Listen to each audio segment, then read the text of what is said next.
Good morning, everyone. A very good morning to all of you. Good morning, ma'am. Good morning, Shifali. Good morning. चलो start करते हैं आगे का। याद रखिएगा क्या क्या कमिटीज हो चुकी हैं बच्चों, प्लीज, वेरी इंपॉर्टेंट है ना। कमिटीज क्या क्या थी एंड किसने क्या बोला था, राइट। तो प्री लिबरलाइजेशन और पोस्ट लिबरलाइजेशन तो आपको एक ना ओवरव्यू देना पड़ेगा, राइट। एक सेकेंड।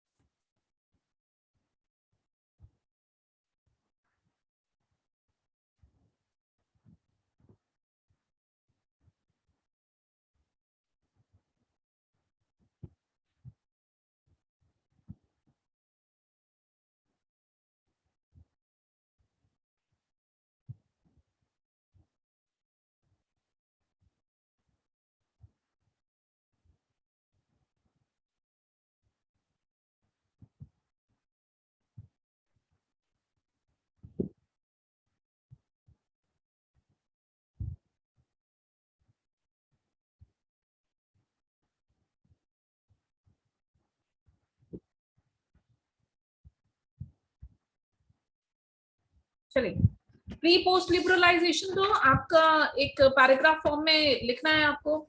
उसके बाद वेरियस कमिटीज जो ड्राफ्ट हुई उसमें हमने सबसे पहली पढ़ी है CII, first initiative taken by CII, right, confederation of Indian industry.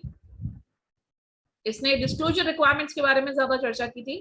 फिर कुमार मंगलम बिरला कमेटी ने अपनी रिकमेंडेशंस दी थी इन 1999, जिसने बेसिकली बोर्ड के कॉम्पोजिशन पे बात करी है ना। रिस्पॉन्स मतलब कंट्रोल और मैनेजमेंट अलग अलग होना चाहिए, ऑडिट कमेटी की भी बात करी इसने। एंड कुछ रिकमेंडेशंस तो मैंडेटरी थी, कुछ वॉलंटरी थी। इस तरीके से कुमार मंगलम बिरला कमेटी ने काफी अच्छी रिकमेंडेशंस दी थी इन the year 1999।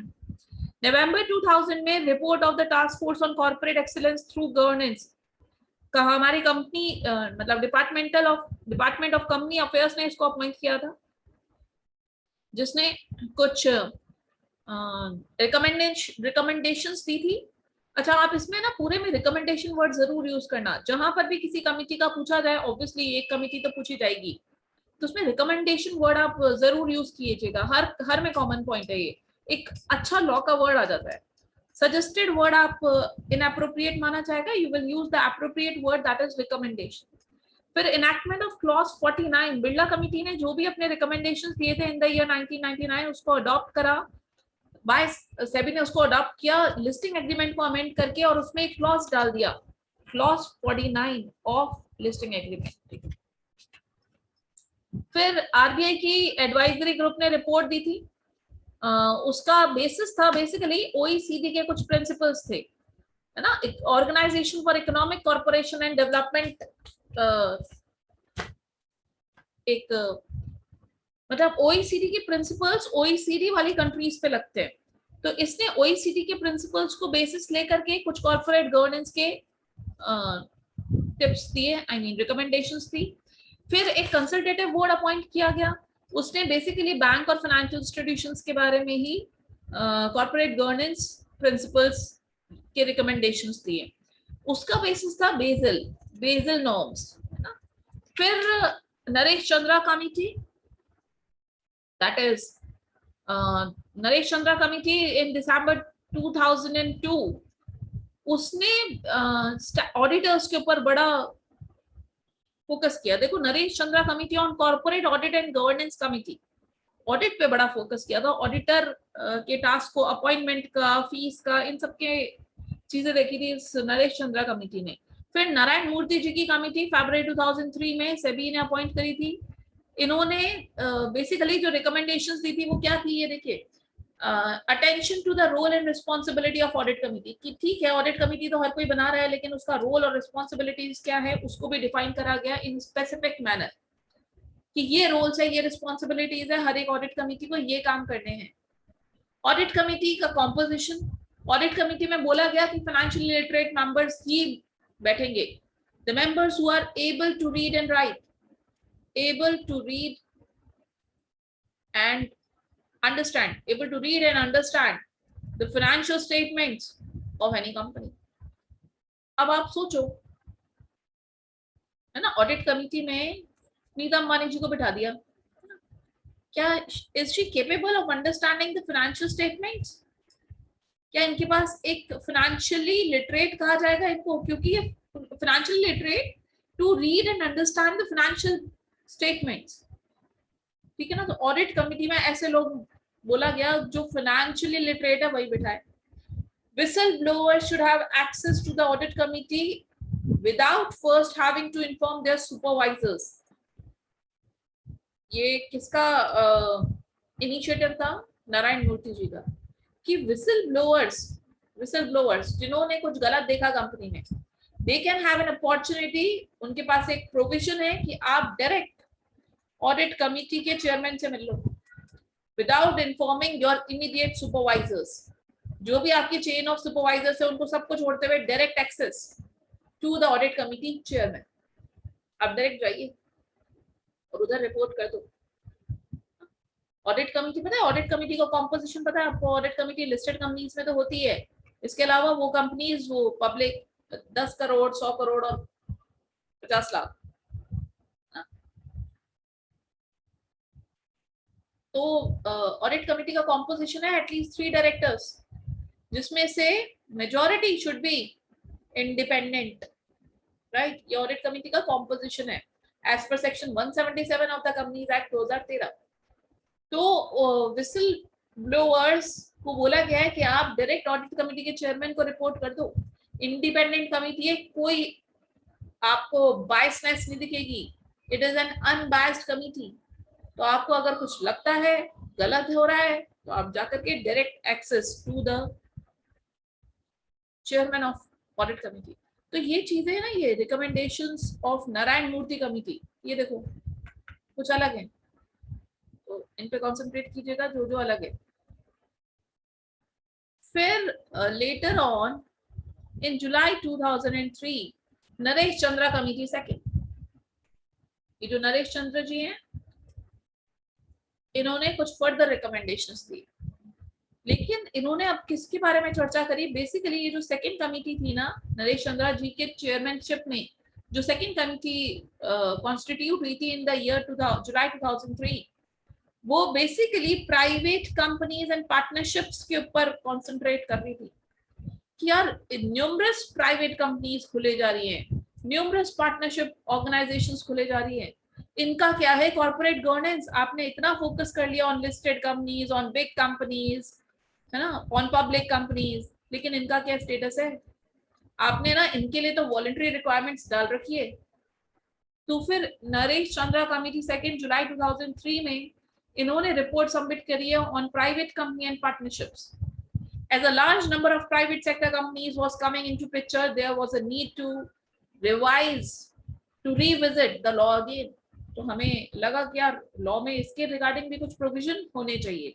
Government constituted a committee in July 2003 to ensure a scientific and rational regulatory environment.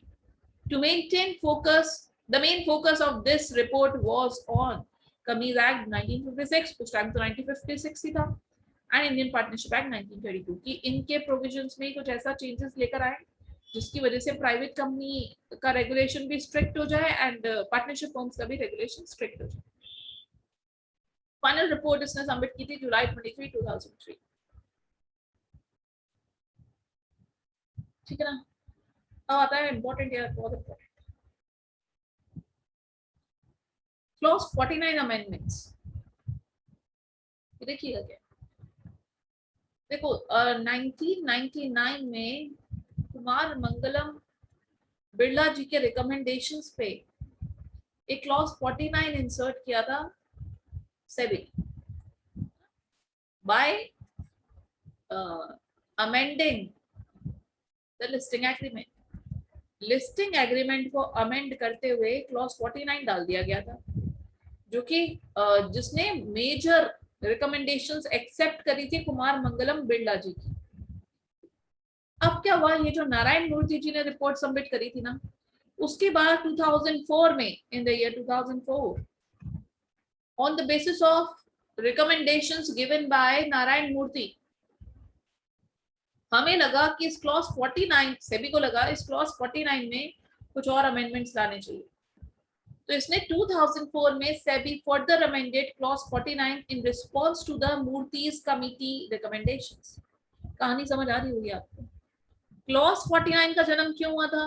Because of Kumar Mangalam Birla committees recommendations, है ना। सेबी ने इन रिकमेंडेशंस को एक्सेप्ट करा था और इसलिए एक नया क्लॉज लेकर आ गए थे लिस्टिंग एग्रीमेंट में। उसके बाद 2004 में कुमार ये जो मूर्तिज नारायण मूर्ति कमेटी ने जो रिकमेंडेशंस दिए थे, like whistle blower policies, audit committee का रोल एंड रिस्पॉन्सिबिलिटीज को स्पेसिफाई करना, वो सब उन रिकमेंडेशंस के बेसिस पे 2004 में इस लिस्टिंग एग्रीमेंट को भी रिवाइज कर दिया गया। और इसमें क्या आया? However, these changes were implemented until January 1, 2006. लेकिन ये इम्प्लीमेंट थोड़ा लेट हुए।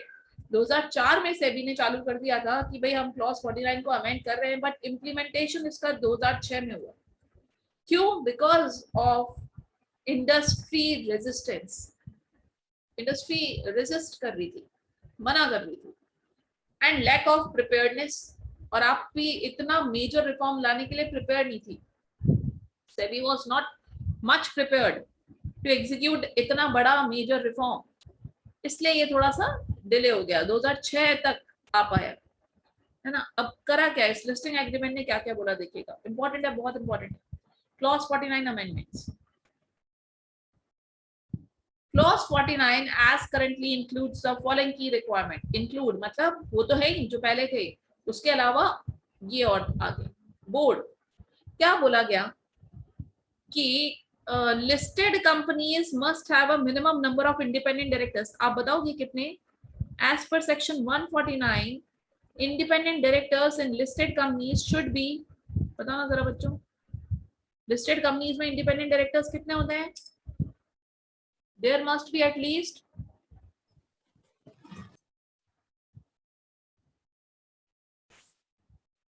very good 1/3 of total number of directors should be independent, and other public companies जिनकी paid up share capital 10 crore और more है, जिनका turnover 100 करोड़ और more है, जिनके loans borrowings outstanding loans borrowings deposits 50 crore 50 lakh से ज्यादा हैं, उनको कितने रखने हैं इंडिपेंडेंट डायरेक्टर्स?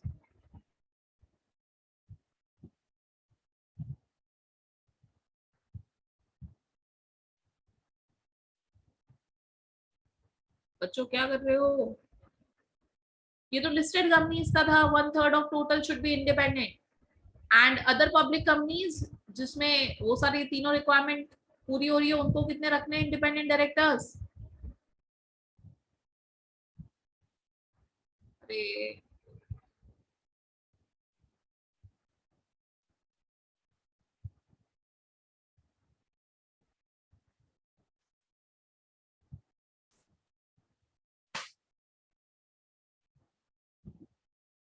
दो बच्चों, 2 डायरेक्टर्स हैं, हाँ 2 and 2। यार भूल कैसे गए आप? डायरेक्टर से भूल रहे हो, ऐसे ना करें प्लीज, गो एंड रिवाइज, है ना। तो क्या बोला गया था इसने, देखो अब क्या बोला, क्लॉज 49 के अमेंडमेंट्स में बोला कि बोर्ड ऑफ डायरेक्टर्स में इंडिपेंडेंट डायरेक्टर्स होना जरूरी है। लिस्टेड कंपनीज की बात करें तो इंडिपेंडेंट डायरेक्टर्स होंगे उसमें at least 1/3 of total should be independent, or 2, whichever is higher. And other public companies जिनकी paid up share capital is more than equals to 10 crore or turnover is more than equals to 100 crore और loans borrowings deposits वगैरह more than 50 lakhs, तो उनको independent director रखते हैं at least 2। ये requirement थी 149 की, है ना। उसके बाद बोला गया है where the chairman is executive or promoter or related to promoter or a senior official।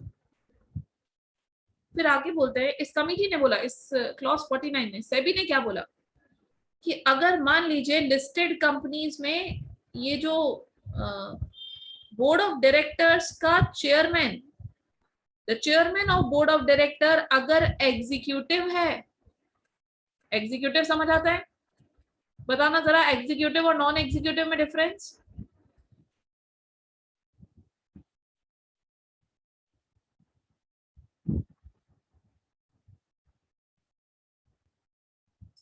Executive director मतलब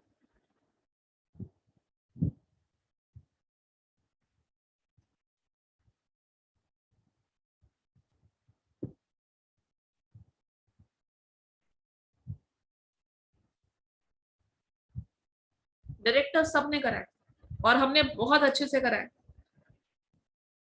मैंने ये ऑफलाइन क्लासेस में पढ़ाया हुआ है। एग्जीक्यूटिव डायरेक्टर जाति समझाया था। वेरी गुड समृद्धि।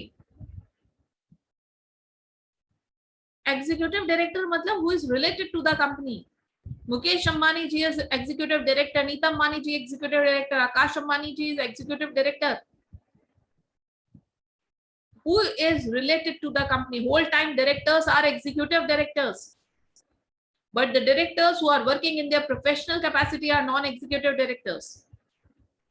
तो अगर आपका चेयरमैन, बोर्ड ऑफ डायरेक्टर्स का चेयरमैन एग्जीक्यूटिव है तो ये लोग बोलते हैं ऐसी कंपनी में इंडिपेंडेंट डायरेक्टर्स होने चाहिए एटलीस्ट हाफ, ज्यादा होंगे ज्यादा, half of total should be independent. और अगर चेयरमैन आपका नॉन एग्जीक्यूटिव है तो फिर 1/3 रखिए। ये क्लॉज 49 का लिस्टिंग एग्रीमेंट का कंप्लायंस है। मतलब देखो हमारा कंपनीज एक्ट तो क्या बोलता है, हमारा कंपनीज एक्ट बोलता है कि लिस्टेड कंपनी है तो आप 1/3 रख लो, और अदर पब्लिक कंपनीज है जिनका एक particular turnover paid up capital है तो वो 2 रखो। लेकिन हमारा क्लॉज 49 भी तो, अगर मान लो हम लिस्टेड हैं तो हमारे पर सेबी भी तो लग रहा है, सेबी एक्ट भी तो लग रहा है, और सेबी एक्ट लग रहा है तो हमारे पर लिस्टिंग एग्रीमेंट भी लग रहा है, और लिस्टिंग एग्रीमेंट लग रहा है तो क्लॉज 49 भी लग रहा है। और क्लॉज 49 के अकॉर्डिंग अगर लिस्टेड कंपनी है तो 1/3 लिस्टेड कंपनी है तो उसमें आप चेक करिए पहले तो कि एग्जीक्यूटिव चेयरमैन है या नॉन एग्जीक्यूटिव है। अगर एग्जीक्यूटिव है तो आप हाफ रखेंगे, टोटल डायरेक्टर्स का आधे इंडिपेंडेंट होंगे, और अगर नॉन एग्जीक्यूटिव है तो 1/3 होंगे। 1/3 कम होता है, हाफ ज्यादा होता है। 6 के आधे, 4 डायरेक्टर्स इंडिपेंडेंट, 6 का 1/3, 2 डायरेक्टर्स इंडिपेंडेंट, हाफ ज्यादा हो जाएंगे। अगर आपका डायरेक्टर एग्जीक्यूटिव चेयरमैन है तो फिर आधे डायरेक्टर्स इंडिपेंडेंट रखे जाएंगे, और अगर चेयरमैन नॉन एग्जीक्यूटिव है तो 1/3 रखे जाएंगे। ये बात क्लियर हुई क्या आपको? ये रिकमेंडेशन है क्लॉज 49 की।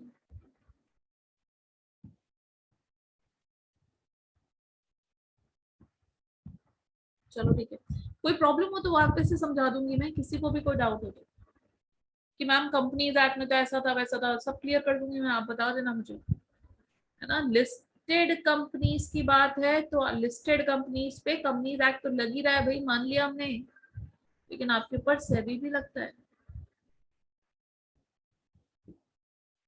और सेबी का लिस्टिंग एग्रीमेंट क्लॉज 49 लगेगा। आगे बढ़ते हैं, देखिएगा हमारे किसकी रिकमेंडेशंस की, हाँ सेबी ने क्लॉज 49 अमेंडमेंट करा, नारायण मूर्ति के रिकमेंडेशंस पे करा, तो ऑडिट कमेटी में भी कुछ चेंजेस आए। क्या?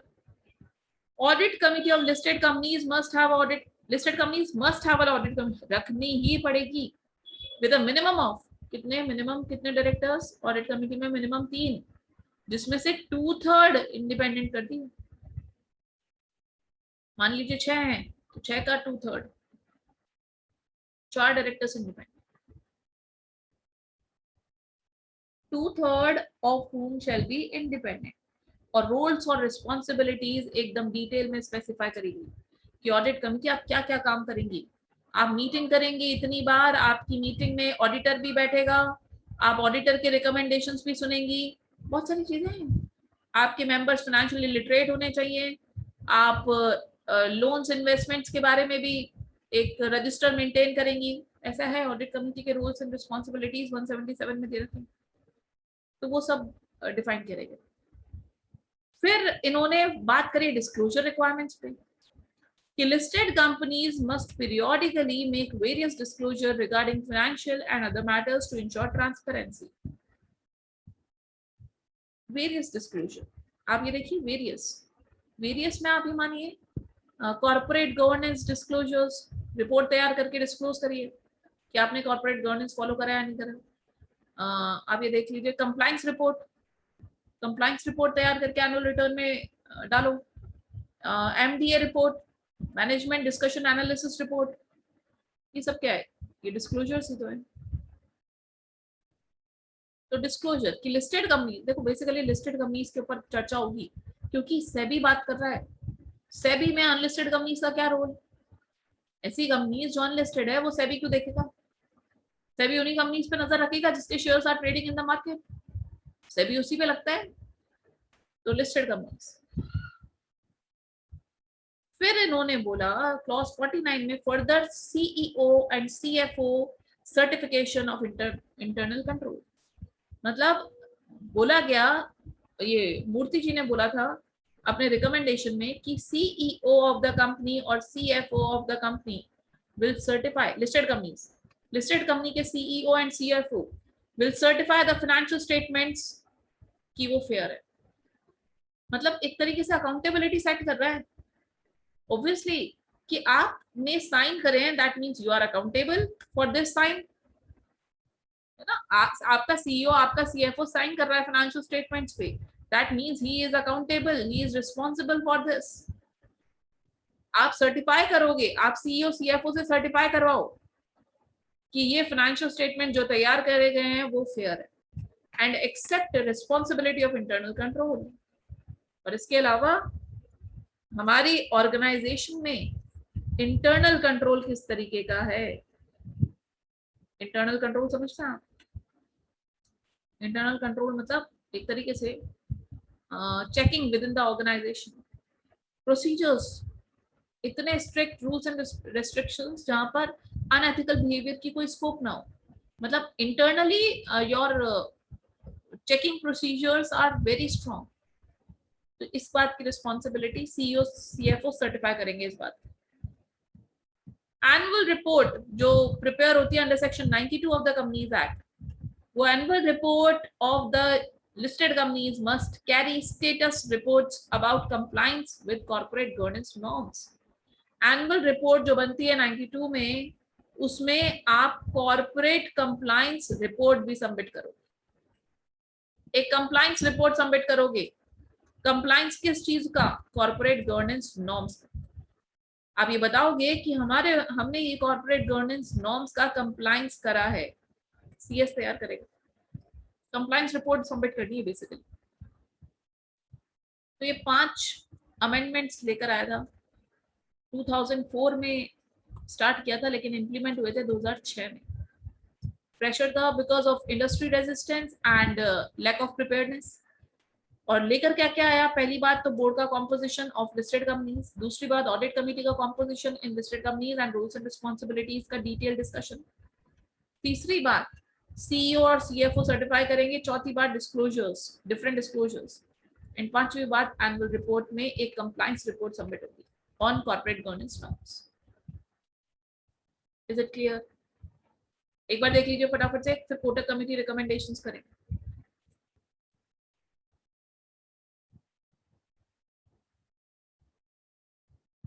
अरे एक सेकंड होल्ड कीजिएगा।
चलिए नेक्स्ट स्टार्ट करते हैं कोटक कमिटी रिकमेंडेशंस। ये ना इम्पोर्टेंट है यार, जून 2017, ज्यादा पुरानी बात नहीं है, तो आप इसके लिए इसको इम्पोर्टेंट लगा लें, है ना। बेसिकली पता ही है आपको, Uday Kotak, Uday Suresh Kotak, that is Kotak Mahindra bank के MD.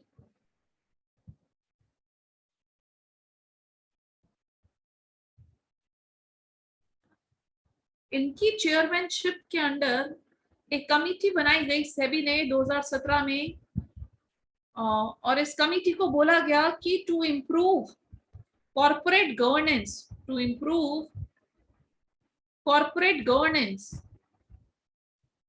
Please give your recommendations, है ना, कि आप कॉर्पोरेट गवर्नेंस में इंप्रूवमेंट लाने के लिए कुछ रिकमेंडेशंस दीजिए। 4 महीने का टाइम दिया गया था, 4 months time was given to this committee कि आप 4 महीने में अपनी रिपोर्ट सबमिट करिए। इस 4 महीने में इन्होंने करीब 12 बार मीटिंग, 14 बार मीटिंग करी थी, 14 मीटिंग्स इन्होंने कंडक्ट करी थी। इन्होंने अपनी रिकमेंडेशंस दी है। सबसे पहला तो composition of board of directors and role of board of directors पे, composition of board of directors and role of board of directors पे, मतलब कि भाई इंडिपेंडेंट डायरेक्टर्स का क्या रोल है, क्या काम करेंगे, और बोर्ड ऑफ डायरेक्टर्स का कॉम्पोजिशन भी इन्होंने डिस्कस किया था। वो आपको जून 2017 तो बिफोर सत्यम के, हाँ बिल्कुल बिल्कुल नहीं हुआ, इसलिए ये अलग से ऐड किया गया।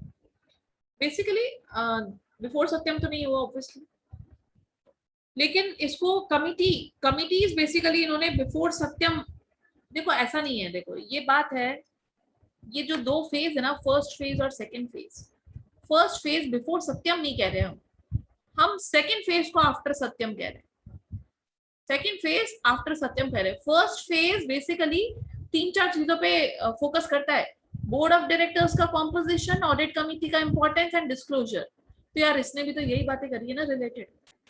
इट डजंट मीन कि आफ्टर, ऑब्वियसली 2017 आफ्टर सत्यम स्कैम है, बट इसका फोकस एरिया यही है, ठीक है ना, इस वजह से यहां डाला गया इसको। कमिटीज में ही पढ़ रहे हैं हम इसको, बिकॉज इनका फोकस यही इसी एरिया पे फोकस कर रहे हैं, इसलिए इसको हम कॉमन वे में यहाँ पढ़ रहे हैं। आप भी यही पढ़ना है इसको। तो सेबी ने अपॉइंट कराई committee under the chairmanship of Shri Uday Kotak. इन्होंने कवर किया क्या क्या points, composition of board of directors, minimum and maximum number of board of directors, इन्होंने मिनिमम और maximum number of board of directors पे भी बात करी, है ना। Gender diversity on the board, इन्होंने एक और पॉइंट डाल लीजिएगा, मैं भी आपको जब नोट्स भेजूंगी तब उसमें डाल दूंगी। जेंडर डाइवर्सिटी, वुमेन डायरेक्टर इन्हीं का दिया हुआ है, वुमेन डायरेक्टर के प्रोविजंस की जेंडर डाइवर्सिटी भी। क्यों भाई बोर्ड पे केवल मेल डायरेक्टर्स ही क्यों मिलते हैं, एक वुमेन डायरेक्टर कंपलसरी कर दी लिस्टेड कंपनीज के केस में, और ये ऑब्वियसली लिस्टेड कंपनीज के बारे में ही पढ़ रहे हो। कोरम इन्होंने डिसाइड करा, कोरम के बारे में भी इन्होंने चर्चा करी, quorum of board meetings, promoter related agreements, that is related party transactions के ऊपर इन्होंने चर्चा करी, एनहांसिंग ट्रांसपेरेंसी एंड डिस्क्लोजर्स, इन्होंने डिस्क्लोजर रिक्वायरमेंट्स के बारे में भी चर्चा करी कि क्या क्या चीजें डिस्क्लोज करनी है to the shareholders, strengthening financial reporting and audit, financial reporting के लिए भी बात करी कि जो रिपोर्ट तैयार करता है हमारा ऑडिटर वो किस तरीके से करेगा। उन्होंने कुछ रिकमेंडेशंस दिए, वो फ्रॉड वाला जो था पॉइंट, वो सारे recommendations Kotak committee recommendations.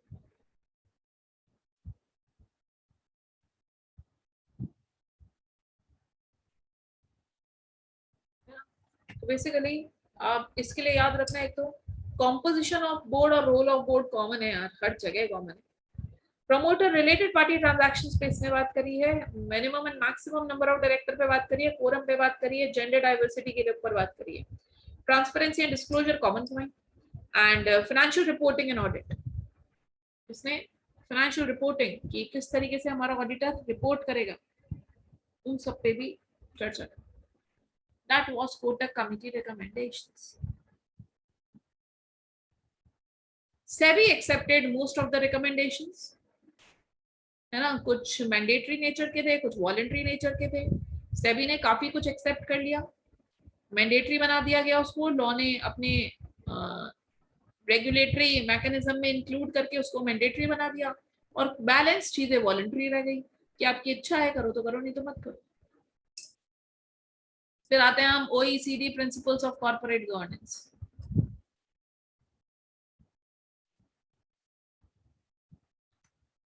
OECD principles of corporate governance देखिएगा क्या. The OECD issued the OECD Principles of Corporate Governance in 1999, which later revised in 2004. These principles have formed the basis for the corporate governance initiatives in both OECD and non-OECD countries.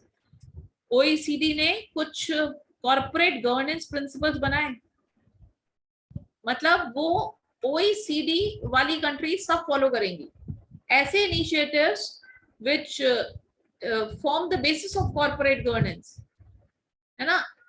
Later on ये non OECD countries में भी लग गए थे, उन्होंने भी adapt कर लिए थे. तो OECD के जो प्रिंसिपल्स थे वो OECD कंट्रीज तो फॉलो कर ही रही थी, एंड नॉन OECD कंट्रीज भी फॉलो करने लग गई. They represent the minimum standard that countries with different traditions have agreed upon. देखो ये क्या है, OECD ने मिनिमम स्टैंडर्ड्स दिए, मिनिमम. ये एक तरीके से आउटलाइन दे रहा है, the minimum standards of corporate governance, कि ये तो होना ही चाहिए. क्या क्या इसके जो इसने जो प्रिंसिपल्स दिए थे उनका 4 बेसिस था. पहला रिस्पॉन्सिबिलिटी, अकाउंटेबिलिटी, फेयरनेस, ट्रांसपेरेंसी. इन 4 बेसिस पे इसने प्रिंसिपल्स दिए अपने. मतलब रिस्पॉन्सिबिलिटी को ध्यान में रखते हुए, अकाउंटेबिलिटी को ध्यान में रखते हुए, फेयरनेस को ध्यान में रखते हुए, एंड ट्रांसपेरेंसी को ध्यान में रखते हुए इसने प्रिंसिपल एस्टैब्लिश करे हैं. ठीक है, अब वो क्या है वो हम देख लेते हैं. वो आप आगे पहले भी कर चुके हो, एक बार रिपीटेशन हो रहा है उन प्रिंसिपल्स का. ये ओरिजिनल है, ये ओरिजिनल है. 2004 में जो रिवाइज हुए हैं वो भी हम पढ़ेंगे. पहले ओरिजिनल प्रिंसिपल्स क्या थे. पहला है the basis for an effective corporate governance framework. मतलब every country should have a basis. There must be some corporate governance framework in every company. The rights of shareholders, shareholders के right का respect की जाए. Equitable treatment to shareholders, मतलब minority को भी उतना ही weightage दिया जाए जितने बाकी मेजर प्लेयर्स को वेटेज दिया जा रहा है. Role of stakeholders in corporate governance, सारे स्टेक होल्डर्स को साथ में लेके चलिए, be it creditor, be it consumer, be it finance provider, सबको. डिस्क्लोजर एंड ट्रांसपेरेंसी पे भी इसने बात करी, and the responsibilities of the board. ये इसके प्रिंसिपल्स, ठीक है ना. In 2004, it revised 4 main areas. 2004 में इसने और रिवाइज करे. क्या लाया? A new set of principles on the development of regulatory framework to underpin the corporate governance mechanisms for implementation and enforcement. इसका मतलब है कि 2004 में इसने क्या बोला कि there must be a new set of principles. There must be a new set of principles in your regulatory framework. Regulatory framework में ही आपके वो प्रिंसिपल्स एस्टैब्लिश कर दो आप. रेगुलेटरी फ्रेमवर्क मतलब कंपनीज एक्ट हो गया, आपका सेबी हो गया, डिफरेंट रेगुलेट लॉज, उनके अंदर ही आप कॉर्पोरेट गवर्नेंस के प्रिंसिपल्स डाल दीजिए, जिसकी वजह से वो मैंडेटरी हो जाएगा फॉलो करना हर कंपनीज के ऊपर. और देख लो कंपनीज एक्ट 2013 ने बहुत सारी बातें कर दी रिगार्डिंग कॉर्पोरेट गवर्नेंस. तो एक तरीके से OECD के इंटरनेशनल प्रिंसिपल्स क्या 2004 में जो रिवाइज हुए थे, उन्होंने क्या बोला कि आपके रेगुलेटरी फ्रेमवर्क को आप रिवाइज करो और कॉर्पोरेट गवर्नेंस उधर ही डाल दो, जिससे मैंडेटरी हो जाएगा फॉलो करना. Additional principles to strengthen the exercise of informed ownership by shareholders that call an institutional investor to disclose their corporate governance policies and to strengthen the rights of shareholders when choosing board members. ये क्या बोल रहे हैं? Second बात OECD ने क्या कही, सबसे पहले तो कि इन्फॉर्म्ड ओनरशिप. इन्फॉर्म्ड ओनरशिप मतलब who are the owners of the company, ये पता हो, हमारे ओनर्स को भी पता हो. That means shareholders. Shareholders should be much informed about their ownership rights. ऐसे प्रोविजंस मतलब आप ऐसे प्रिंसिपल्स लाइए जिसकी वजह से ओनरशिप, जो ओनरशिप के राइट्स हैं वो स्ट्रेंथन हो. दैट मीन्स शेयर होल्डर्स का इन्वॉल्वमेंट लाइए, जनरल मीटिंग में ऐसा करिए हर जगह. इस तरीके से उनका इन्वॉल्वमेंट बढ़ेगा. They will be more aware कि हमारे बोर्ड ऑफ डायरेक्टर्स में कौन बैठा हुआ है, किसको हम हटा सकते हैं. Are we having the power to remove any board of directors. तो इस तरीके के प्रोविजंस लेकर आइए, ओईसीडी ने बोला ये. Next, third, strengthened principles to reinforce board oversight and enhance board members independent judgment. board of directors पे ऐसे लोग बैठाइए जो कि independent judgment देने लायक हो. that means unbiased, unfavored. New and strengthened principles to contain conflict of interest through enhanced disclosure and transparency, thus making auditors more accountable to shareholders and promoting auditors independence. उसके बाद इन्होंने किसको लपेटे में ले लिया, ऑडिटर को भी, कि ऐसे प्रिंसिपल्स लाइए जिसकी वजह से हमारा ऑडिटर अकाउंटेबल रहेगा, रिस्पॉन्सिबल रहेगा, आंसरेबल रहेगा to the shareholders. And auditor independence पे चर्चा करी कि आप प्रोविजंस लाइए अपने रेगुलेटरी फ्रेमवर्क में रिगार्डिंग ऑडिटर्स इंडिपेंडेंस.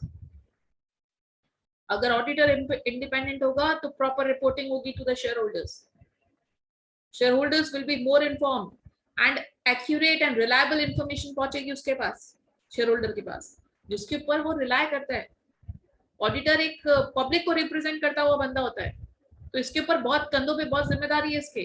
तो यही अगर बायस्ड हो गया ना तो बहुत दिक्कतें होती है, और बहुत दिक्कतें हुई हैं, बहुत स्कैम्स हुए हैं, है ना. तो इसलिए इन सबको देखो, ओवरव्यू दिया है इसने. ओईसीडी क्या बोल रहा है, ओईसीडी क्या बोलता है कि आपकी कंट्री कोई सी भी हो, it doesn't matter, different people, different culture, diversity, बहुत दुनिया भर की डाइवर्सिटी, अलग अलग जगह सब अलग अलग कल्चर है, अलग अलग कंट्री का लीगल फ्रेमवर्क है, अलग अलग लॉज हैं, irrespective of what civil and criminal law you have, OECD principles will be followed in every OECD country as well as in non-OECD country. इसने ओवरव्यू दिया है आपको कि आपका जो फ्रेमवर्क तैयार करते हो आप कॉर्पोरेट गवर्नेंस का, वो इतना स्ट्रांग होना चाहिए जिसमें ये सारे प्रिंसिपल्स आ जाए. ठीक है, this was all about first phase. यहाँ पे हमारा first phase of corporate governance खत्म होता है. इसके बाद हम सेकंड फेज पढ़ने वाले हैं जिसको बोला गया है आफ्टर सत्यम, है ना. हमारी कंपनीज एक्ट ने काफी रिफॉर्म्स चालू करे, सेबी बड़ा एक्टिव हो गया था आफ्टर सत्यम, वो सब हम कल करेंगे सेकंड फेज. सेबी ने कुछ एक्शंस लिए थे. क्लॉज 49 में आईटी रिलेटेड चीजें भी आ गई थी. कॉर्पोरेट कंपनीज एक्ट ने क्या क्या काम करे, 3 चीजें और करेंगे, एमसीए के एक्शंस, सेबी के actions and impact of clause 49 on IT governance. Will do tomorrow. कल हम सेकंड फेज भी खत्म कर लेंगे, फिर हम अलग टॉपिक चालू करेंगे. Yes, surely. ठीक है ना. तो समझ आना चाहिए किस फ्लो में ये चैप्टर चल रहा है, क्योंकि अगर फ्लो बिगड़ गया ना इस चैप्टर को करना मुश्किल हो जाएगा, है ना. बहुत बड़ा चैप्टर है, थ्योरी चैप्टर है. मैं आपको बात बात पे आकर के रिवाइज करवा रही हूँ 5 मिनट लेकर के, जस्ट बिकॉज कि इस चैप्टर पे ग्रिप रखना. 10 मार्क्स दिलवाएगा आपको ये चैप्टर, है ना. 10 मार्क्स आईबीसी, 10 मार्क्स ये, 5 मार्क्स आपका सोशल एनवायरनमेंट, 25 मार्क्स यही हो जाते हैं. उसके बाद बोर्ड ऑफ डायरेक्टर्स तो आते ही आपको अच्छे से, तो 40 मार्क्स की टेंशन मत लेना. अब तो आप 60 की सोचो, इतना कोर्स तो हो ही चुका है कि आप 60 तक की सोच सकते हो. चलिए, दैट्स इट फॉर टुडे. हम मिलते हैं कल with second phase, that is after Satyam. I will share the notes.